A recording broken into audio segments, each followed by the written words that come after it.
وأشهد أن محمدا عبده ورسوله يا أيها الذين آمنوا اتقوا الله حق تقاته ولا تموتن إلا وأنتم مسلمون يا أيها الناس اتقوا ربكم الذي خلقكم من نفس واحدة وخلق منا زوجها وبث منهما رجالا كثيرا ونساء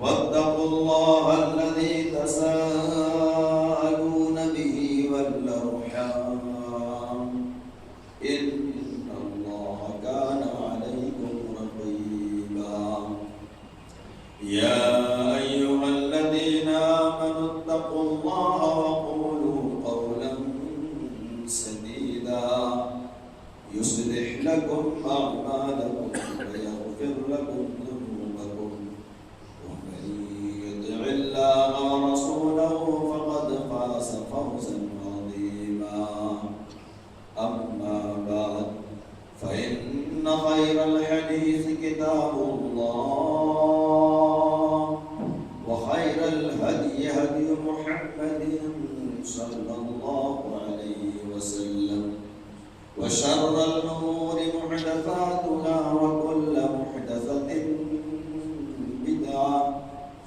وكل بدعة ضلالة وكل ضلالة في النار. أعوذ بالله السميع العليم من الشيطان الرجيم من همزه ونفخه ونفثه. بسم الله الرحمن الرحيم. وأعدوا لهم ما استطعتم من قوة ومن رباط الخيل ترهبون به عدو الله وعدوكم وآخرين من دونهم لا تعلمونهم الله يعلمهم وما تنفقوا من شيء في سبيل الله يوفى إليكم وأنتم لا تظلمون. وقال النبي صلى الله عليه وسلم ألا إن القوة الرب ألا إن القوة الرب ألا إن القوة الرب. وقال النبي صلى الله عليه وسلم الخيل ثلاثة.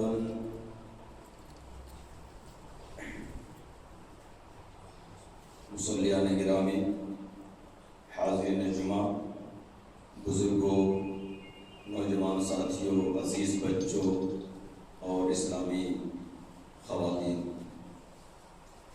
آج اللہ کے فضل و کرم سے ہمیں آپ کے درمیان خطبہ جمعہ پیش کرنے کا موقع عنایت ہوا ہے۔ یہ اسلام کی بہت بڑی نعمت ہے، یہ اسلام کی بہت بڑی دولت ہے۔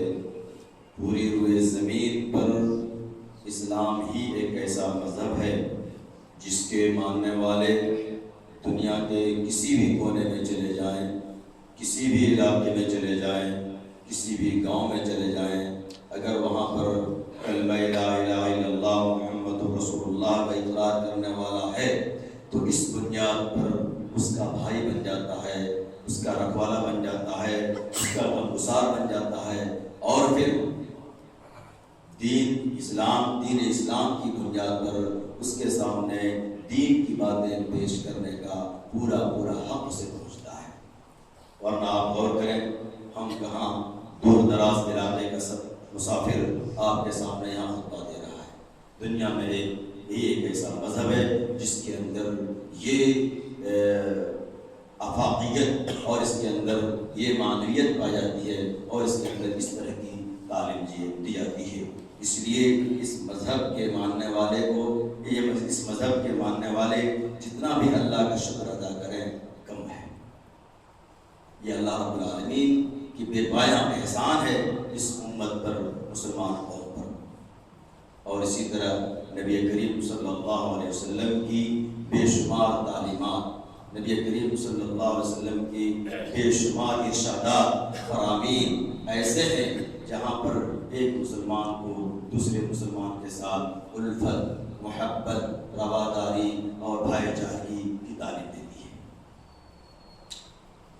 تو آئیے آج میں آپ کے سامنے اس موضوع پر کلام کرنا چاہتا ہوں، گفتگو کرنا چاہتا ہوں، وہ یہ ہے کہ آج کے موجودہ دور میں جو حالات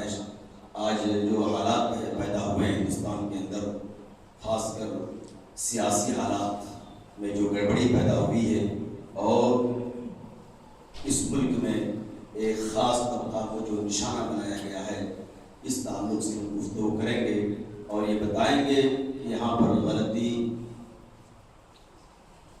پیچھے جو بیٹھے ہیں وہ آگے آ جائیں۔ یہ بات ذہن میں رہے کہ خطیب کے علاوہ کسی کو یہ حق نہیں پہنچتا ہے کہ وہ پبلک سے بات کرے، کسی کو اشارے کی بساط بھی اگر وہ اشارہ کرتا ہے تو اس کا جمعہ کا ثواب اسے ختم ہو جاتا ہے، لغو کا استعمال ہوا ہے۔ اس لیے خطیب کے علاوہ مسجد کا صدر ہو، مسجد کا مؤذن ہو، مسجد کا خادم ہو، کوئی بھی ہو، جب خطبہ شروع ہو جائے کسی کو یہ اختیار نبی کریم صلی اللہ علیہ وسلم نے شریعت میں نہیں دی ہے۔ یہ صرف خطیب کی اوپر یہ ہے کہ وہ اشارہ کر کے وہ لوگوں کو اس کی اصلاح کر سکے۔ تو میں یہ گزارش کروں گا کہ جو دیوار میں ٹک لگا کے بیٹھے ہیں جو بھائی حضرات، آپ سامنے آ جائیں۔ میں یہ عرض کر رہا تھا، اب یہ دیکھنا ہے کہ اللہ رب العالمین نے ہم مسلمانوں کو، ہم مومنوں کو کیا تعلیم دی ہے۔ جو آیت کریمہ آپ کے سامنے پڑھی گئی ہے، اس کا ترجمہ یہ ہے وَأَعِدُّوا لَهُمْ مَا اسْتَطَعْتُم مِّن قُوَّةٍ، اس کے مقابلے کے لیے، کافروں کے مقابلے کے لیے طاقت بھر قوت پیدا کرو۔ مِن رِبَاطِ الْخَيْلِ، گھوڑے کو باندھ کر تیار کر کے، تُرْهِبُونَ بِهِ عَدُوَّ اللَّهِ وَعَدُوَّكُمْ، اس کے ذریعے اللہ کے دشمنوں کو اور اپنے دشمنوں کو خوفزدہ کرو، اس کو ڈراؤ۔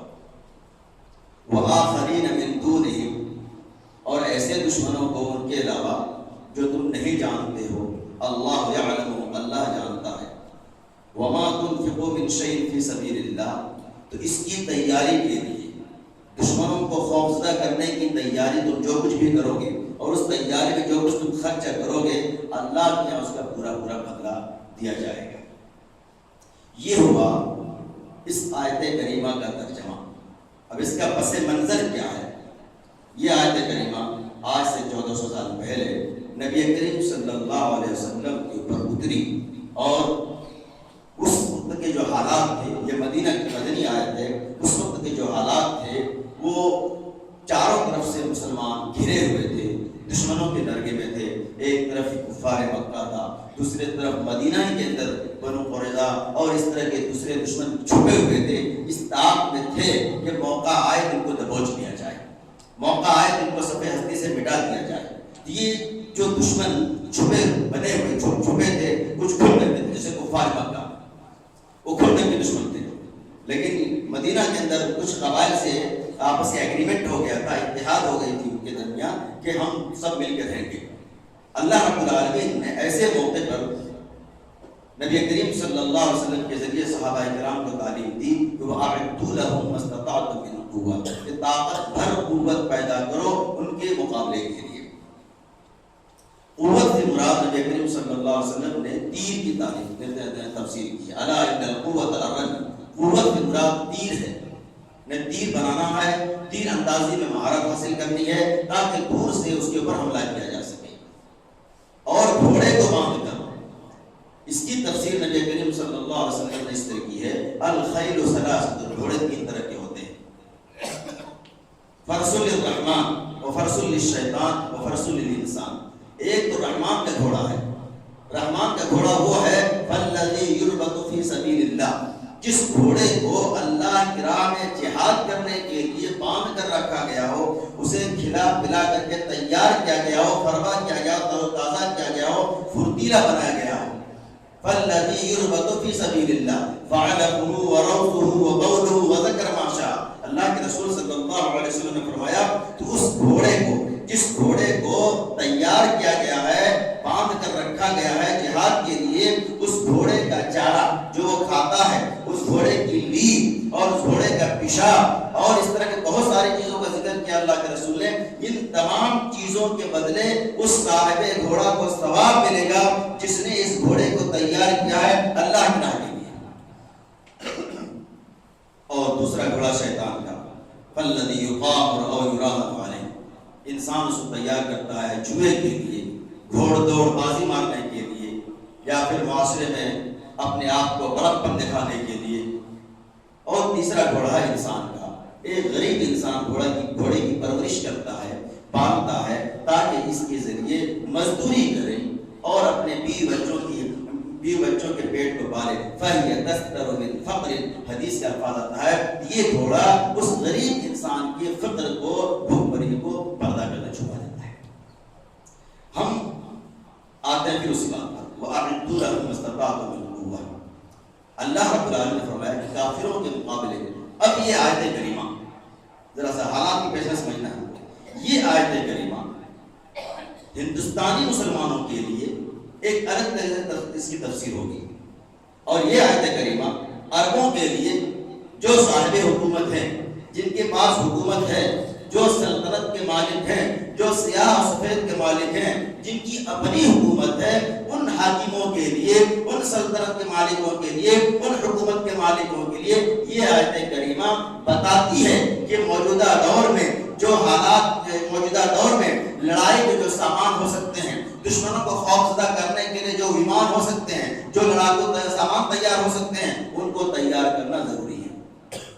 آج کے دور میں اگر اہل عرب تیر پہ تیر تیار کرے، گھوڑے پہ گھوڑے باندھ کر کے رکھے، وہ کام کے کام دینے والے نہیں ہیں، کیونکہ آج جنگ کے طریقے بدل چکے ہیں، سامان جنگ بدل چکے ہیں.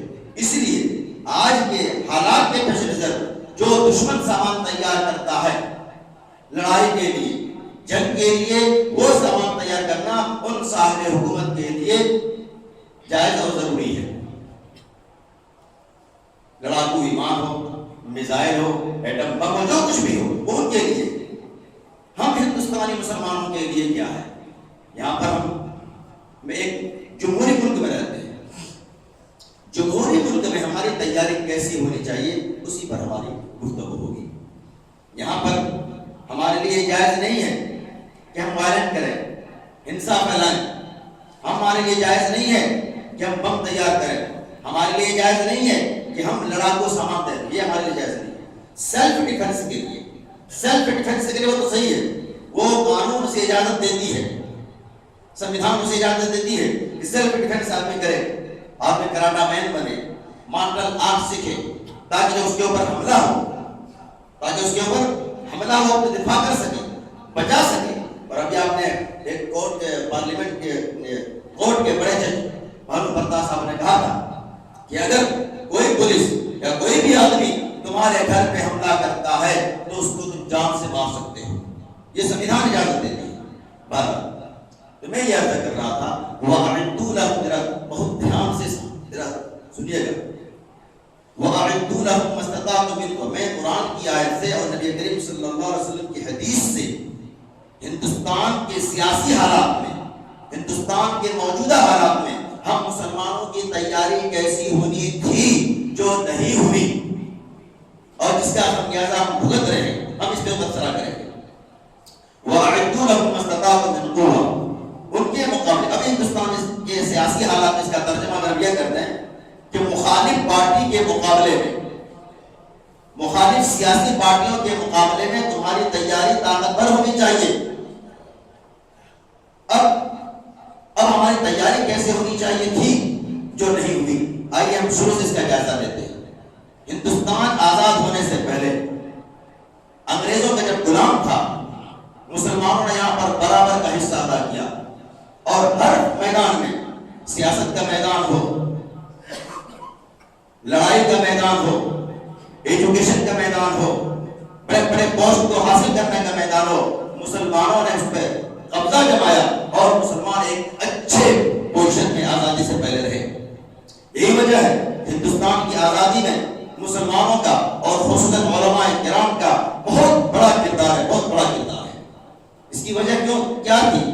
آج آپ کو علماء کرام کی کبھی تعداد نظر آتی ہوگی، آج جو حالات ہندوستان کے اندر پیدا ہو گئے ہیں، نہ جمعیت کا پتہ ہے، اور اگر کہیں ہیں تو سیاسی کے وہ اس میں چلے گئے۔ لیکن ہندوستان کے آزاد سے پہلے ہمارے بڑے بڑے علماء نے ہر طرح کی ان سے مقابلہ کیا اور انگریزوں کے چھکے چھڑا دیے۔ بنگال کی کھاڑی سے لے کر کے کشمیر کی کنیا کماری تک ان کے قافلے چلتے رہے۔ وہ زمانے میں نیٹ کا زمانہ تھا، نہ کوئی اور ترسیل زر کا جو راستہ تھا، ایک دوسرے سے پیغام پہنچانے کا جو معاملہ تھا، صرف آدمی کے ذریعے اس وقت۔ لیکن آزاد ہندوستان کے بعد جس قوم نے ہندوستان کی آزادی میں، جس قوم کا شمار بہادروں میں ہوتا ہے، تاریخ بھری پڑی ہے، وہ قوم آزادی کے بعد خاموش بیٹھ گئی۔ جبکہ جب ہندوستان آزاد ہوا، اسی وقت کچھ لوگوں نے ہندوستان کو ہندوتوا کے نام پر ہندو راشٹر بنانے کی پیشکش کی تھی، جو گاندھی نے اور دوسرے لوگوں نے، مولانا ابوالکلام آزاد اور حسین احمد مدنی نے، ان سبوں نے کہا کہ نہیں، ہندوستان سیکولر ملک ہوگا، جمہوری ملک ہوگا، اور چونکہ اکثریت جمہوریت پسند ہے۔ آج بھی ہندوستان کی اکثریت جمہوریت پسند ہے۔ بہرحال ہندوستان آزاد ہوا، یہاں کا قانون جمہوری بنا، لیکن ہمیں پتا ہے جب ہندوستان آزاد ہوا، بلکہ آزادی سے پہلے 1925 ہی میں RSS کا وجود ہوا اور انہوں نے اپنا مینیفیسٹو تیار کیا۔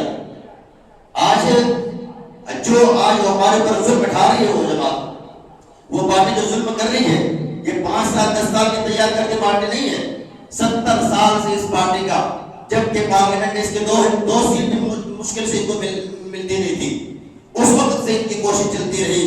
باقاعدہ ان کا ایک آرگنائز ہے، باقاعدہ ان کا ایک ٹرسٹ ہے، ان کی ایک سوسائٹی ہے، RSS 30 مشن 30 RSS مشن 13 آپ اس کا مطالعہ کر لیں۔ شروع ہی سے ان کا مینیفیسٹو رہا ہے، اس کا نظریہ رہا ہے، اور اس نظریے کو انہوں نے چھپا کے نہیں رکھا، واضح طور پر کہا کہ ہم ہندوستان کو ہندو راشٹر بنائیں گے، ہندوستان سے مسلمانوں کو یہاں بھگائیں گے۔ میں یہ جاننا چاہتا ہوں آج کے نوجوان کے ہونے کی حیثیت سے، جب 70 سال پہلے فاسسٹ اور RSS کے نمائندوں نے، ان کے لیڈروں نے یہ بات واضح کر دی تھی کہ ہندوستان کو ہندو راشٹر بنایا جائے گا اور باقاعدہ اس کے لیے اس کی تیاری ہوتی ہے، ہم نے اس کے مقابلے کے لیے کیا کیا؟ ہم نے ساتھ یہ سوچا کہ ہندوستان آزاد ہو گیا ہے، یہ صرف ایسے بک رہے ہیں، لیکن آپ نے دیکھا زہر مسلسل اگلتا رہا، مسلسل ہمارے ہندو بھائی جو غیر مسلم حضرات ہیں، ان کے ذہن کو، ان کے مائنڈ کو واش کرتا رہا، اور آج واش کرتے کرتے کرتے کرتے آج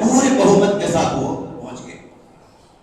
اب سوال یہ پیدا ہوتا ہے میرے عزیز اور بھائیوں کہ ہماری تیاری کیا ہونی تھی، ہونے کا امکان تھا یا نہیں تھا؟ ایک سوال ہوتا نا، ایک ہوتا کہ نہیں ہم تو کر ہی نہیں سکتے تھے، تو بھائی اس کا کوئی مطلب ہی نہیں ہوتا۔ ہمارے لیے چانس تھا یا نہیں تھا، ہمارے لیے موقع تھا یا نہیں تھا، یہ پہلے پوچھنا ہے۔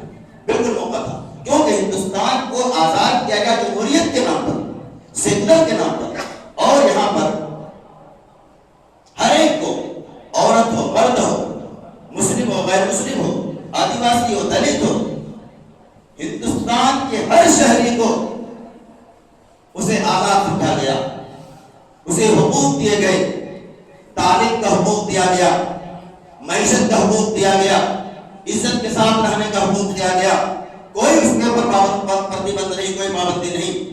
یہاں پر رہ کر کے ہندوستان کے ماحول میں رہ کر کے ہر شہری کو یہ موقع دیا گیا، ہر جماعت کو، ہر قوم کو، کہ تم محنت کر کے آگے بڑھ سکتے ہو، تم محنت کر کے بڑے بڑے پوسٹ لے سکتے ہو.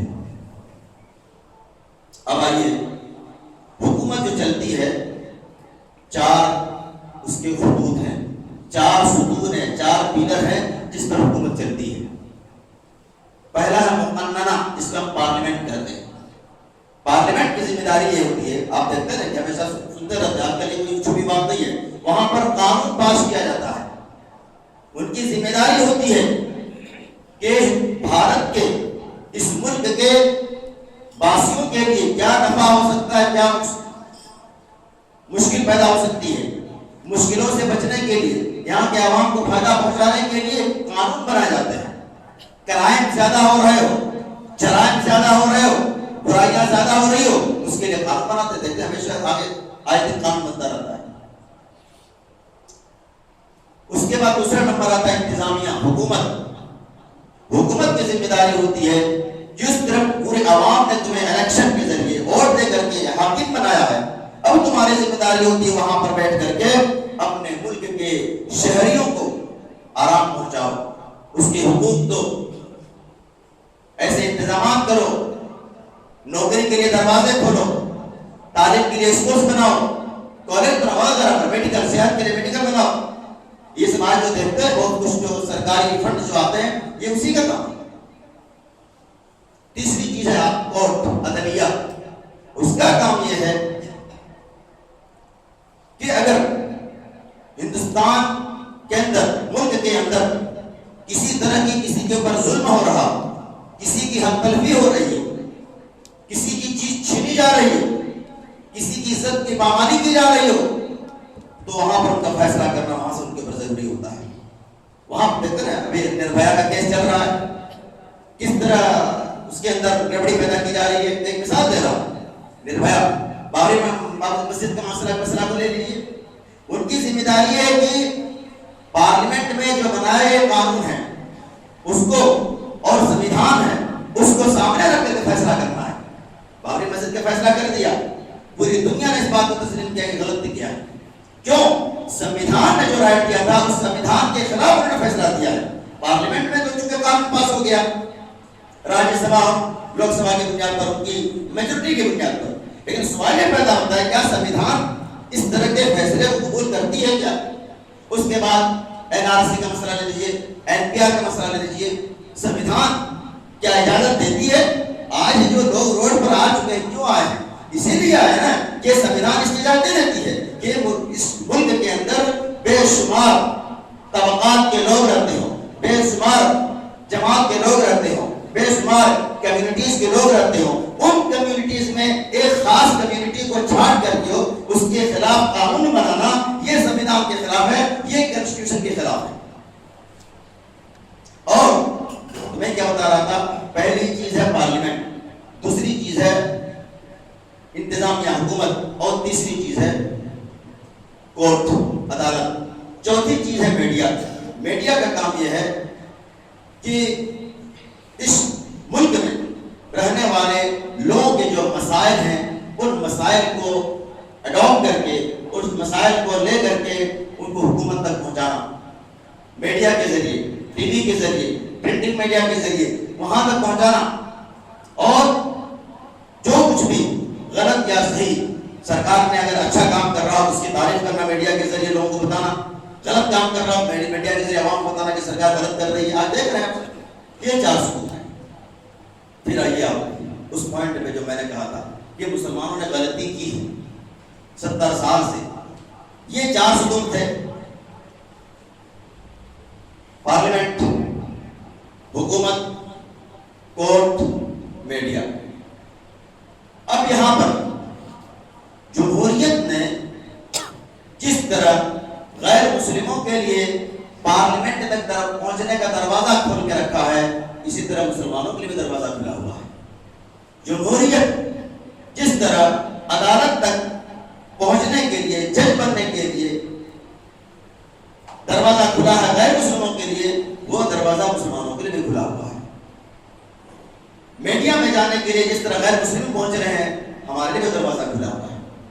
اب یہاں پر ہماری غلطی یہ ہوئی، جس طرح آزاد ہندوستان سے پہلے مسلمانوں نے ہر طرح کے میدان میں اپنا قدم جمایا اور اپنا لوہا منوایا، آزاد ہندوستان کی بار یہ ہاتھ میں ہاتھ رکھے گئے۔ ہندوستان آزاد کے بعد انہوں نے کوئی اپنی سیاسی پارٹی نہیں بنائی۔ میں نے جیسا بھی آپ سے کہا کہ حکومت چار ستون پر قائم ہے۔ انتظامیہ کو چھوڑ کر کے حکومت حاکم بننے کے علاوہ دوسرے جو شعبے ہیں، پارلیمنٹ، عدالت، میڈیا، ان پر ہم قبضہ کر سکتے تھے، ان پر ہماری یہاں تک ہماری تعداد اچھی خاصی ہو سکتی تھی، اور اگر اچھی خاصی تعداد ہماری ہوتی تو پارلیمنٹ نے جو قانون پاس کیا نہیں ہو سکتی، چونکہ ہماری وہاں کوئی دفاع کرنے والا ہے ہی نہیں۔ اب ایسی صورت میں ہمیں کرنا کیا چاہیے تھا؟ وقت بہت کم ہے، کرنا کیا چاہیے تھا؟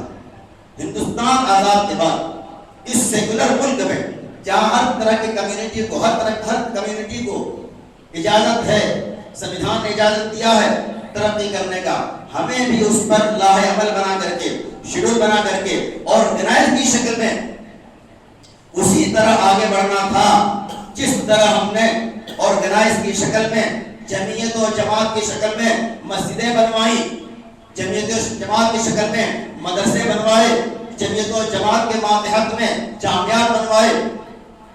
یہ جامعات بنا کر کے ہمیں کیا ملا؟ یہ مسجدیں بنا کر کے ہمیں کیا ملے؟ ان جامعات کی بنیاد پر ہمارا اسلامی وراثت محفوظ رہا۔ اور کیجیے گا، کسی بھی تار چھوٹنا نہ پائے، سمجھنے میں غلطی نہیں کیجیے گا۔ یہ مدارس اسلامیہ کی بنیاد پر ہمارا اسلام محفوظ رہا۔ اس مدارس جامعات کی بنیاد پر قرآن و حدیث کی پوری تفسیر موجود ہے۔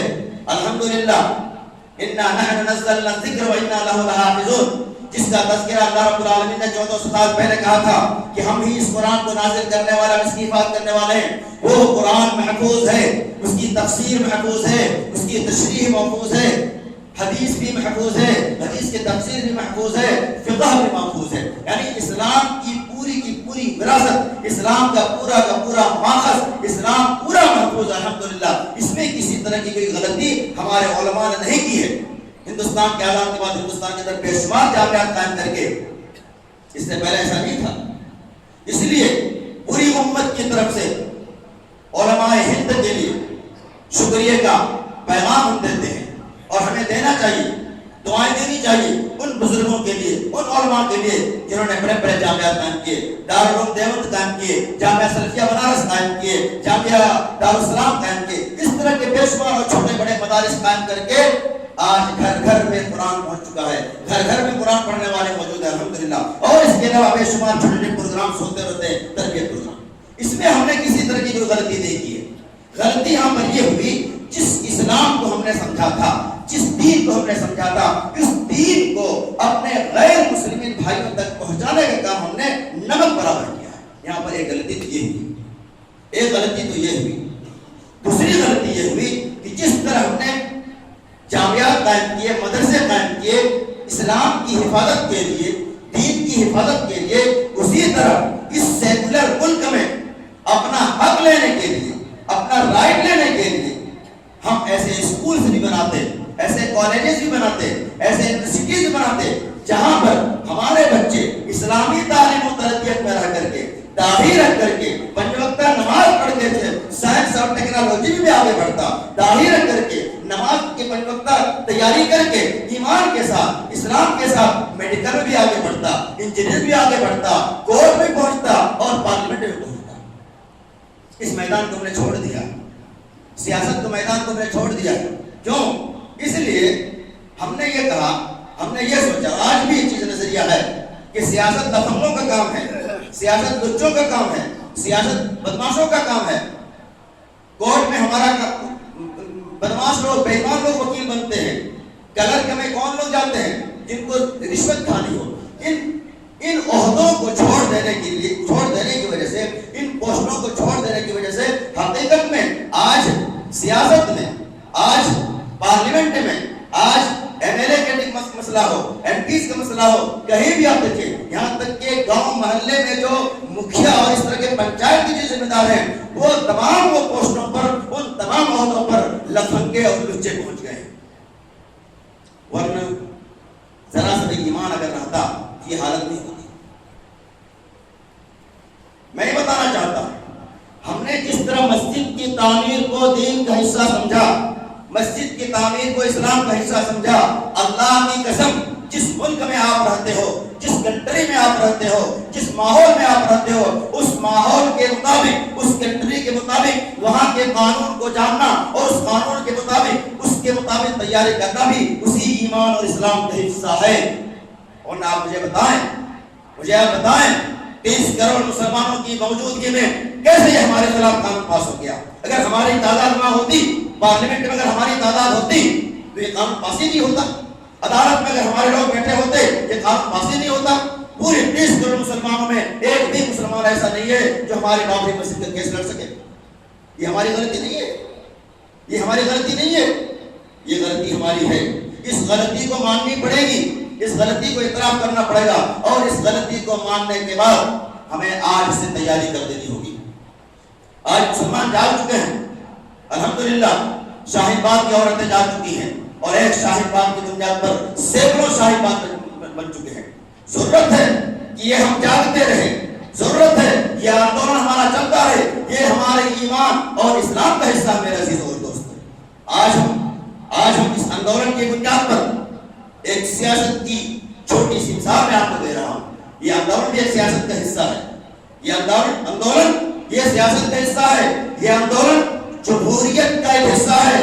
یہ آندولن سمویدھان نے جو رائٹس آپ کو دیا ہے اس کا ایک حصہ ہے. بولے کس بنیاد پر بیٹھے ہوتے ہیں وہاں پر, کس بنیاد پر ہم آندولن کرتے ہیں؟ وہی اسی بنیاد پر, یہ سمویدھان کی بنیاد پر کہ اگر کسی کے خلاف حقوق تلفی کی جا رہی ہو تو آپ سڑکوں پر آ سکتے ہیں, اپنی بات منوانے کے لیے ہڑتال کر سکتے ہیں, اپنی بات منوانے کے لیے آپ جلوس نکال سکتے ہیں. اب ضرورت نہیں. میں یہ کہنا چاہتا تھا جس طرح آزادی ہند کے بعد علماء کی ایک کھیل تیار ہوئی, علماء کی ایک کھیل تیار ہوئی, بڑے بڑے علماء پیدا ہوئے, مسجدوں کے امام پیدا ہوئے, جلسوں کے مقرر پیدا ہوئے, دعوت تبلیغ کے بے شمار علماء پیدا ہوئے, اسی طرح کوئی فرق نہیں کرتا تھا. اسی چھت کے نیچے وکیلوں کے کھیل تیار کرتے, ڈاکٹروں کے کھیل تیار کرتے, ججوں کے کھیل تیار کرتے, سیاستدانوں کے کھیل تیار کرتے. ظاہر سی بات ہے جس چھت کے نیچے ہم قرآن حدیث کی تعلیم کے ساتھ ساتھ نماز کی 5 وقتہ تربیت کے ساتھ ساتھ ہم ڈاکٹر بنائیں گے, ہم انجینئر بنائیں گے, ہم وکیل بنائیں گے, ہم سیاستدان بنائیں گے, تو ظاہر وہ تو ہمارے ہوں گے نا, وہ تو ہمارے ہوں گے ایمان کے ساتھ. اور آج پارلیمنٹ میں ہمارے بہت سارے ایم پیز ہیں, بہت سارے ایم پیز ہیں ہمارے, لیکن سوائے 2-4 کے سب ایمان خور ہیں, سب بے ایمان ہیں, زمین فروش ہے. نصرت جہاں کو آپ نے پارلیمنٹ تک پہنچا ہے, وہ نصرت کا اسلام جو کافرانہ رویہ اختیار کرتی ہے, کافروں سے شادی کرتی ہے, اس طرح کے اور دوسرے جتنے بھی لیڈر ہیں, اسلام کو چھوڑ کر کے, ایمان کو چھوڑ کر کے دنیا کے کسی بھی مقام کو پہنچ جائیں اس کی کوئی حیثیت نہیں ہے. وَأَنْتُمُ الْأَعْلَوْنَ إِن كُنتُم مُؤْمِنِينَ. یہ بات آپ نوٹ کر لیں. آپ ڈاکٹر ہوں, آپ انجینئر ہوں, آپ وکیل ہوں, آپ پولیٹیشین ہوں, آپ کچھ بھی ہوں, اگر ایمان ہے آپ کے ساتھ, اسلام ہے آپ کے ساتھ, تو الحمدللہ. ورنہ آپ کا نام عبد الرحمان رہے تو رہے, عبداللہ نام ہو تو ہو, سرفراز نام ہو تو ہو, لیکن اسلام اگر آپ کے ساتھ نہیں ہے آپ مسلمان کافر ہو گئے, اور آپ ہمارے نہیں ہوں گے. غالباً نرسمہا راؤ نے کہا تھا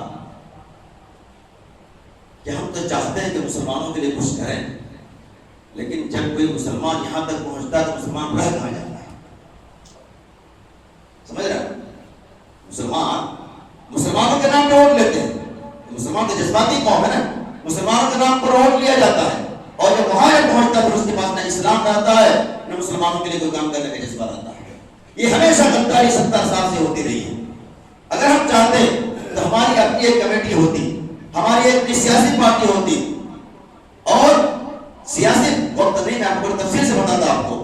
مثال کے طور پر آپ لے لیں کیرلا کو, آپ لے لیں انڈین یونین مسلم لیگ, ان کی ایک اپنی پارٹی ہے, اور انہوں نے اسی وقت یہ پارٹی بنائی جب ہندوستان آزاد ہوا فوراً. یہ نہرو کے ساتھی ہیں, اور میں آپ کو بتاؤں ڈاکٹر امبیڈکر کے ساتھ مل کر کے سمویدھان کو اس نے بھی لکھا ہے, فوراً اپنی پارٹی بنائی.